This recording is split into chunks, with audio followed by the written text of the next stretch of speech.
Napaka-obvious pala na ang Holland ay galing sa salitang hole in. Ngayon ko lang din nalaman.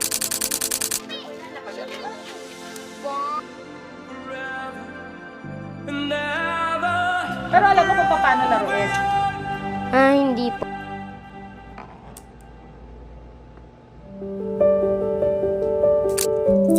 Nakakalungkot lang isipin. Halos lahat ng bata ngayon di alam ang larong Holland. Siguro dahil nag-iba na ang takbo ng panahon. Gadgets at computer na ang uso ngayon. Ang sarap lang balikan nung nakaraan.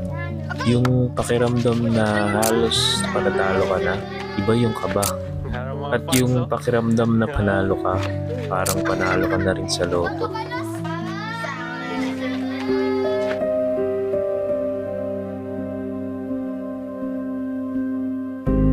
Ito yung mga na-research ko. Ang Holland pala ay nag-i-exist na libu-libong taon na ang nakakalipas. Simula Ancient Egypt, Imperyo ng Romano, hanggang sa glassmaker sa Germany, hanggang sa makarating na ito sa Pilipinas, especially sa mga bata at sa mga kabataan noong 90s.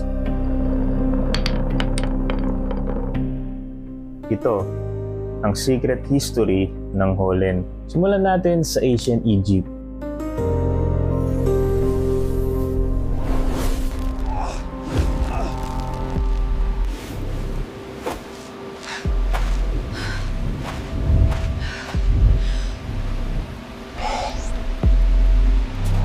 Ang mga archaeologists ay may nahukay na maliliit na bilog na bato sa mga libingan ng Pharaoh na parang mga marbles. Gawa siya sa clay o mga buto na ginugis na bilog. Sa ancient Greece naman at sa Rome, meron silang kasabihan na relinqueres noces. Hindi ko alam kung na-pronounce ko ito ng tama. Pero ang ibig sabihin nito is to put childish things away. Sabi ng mga historians, kasama na rin daw dito ang paglalaro ng marble. Kasi natagpuan din ng mga archaeologists na meron silang nilalarong Holland pero gawa sa nuts o mga buto o mga stones na ginawang bilog.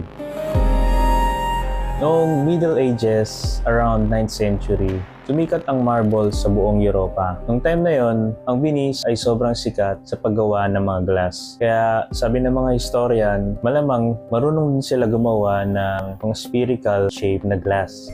At noong 19th century, ang paggawa ng marble ay nadomina ng mga German glassmaker. At sila ang naging hari sa paggawa ng handmade na marble. This is a marble shop, where marbling is a very serious business.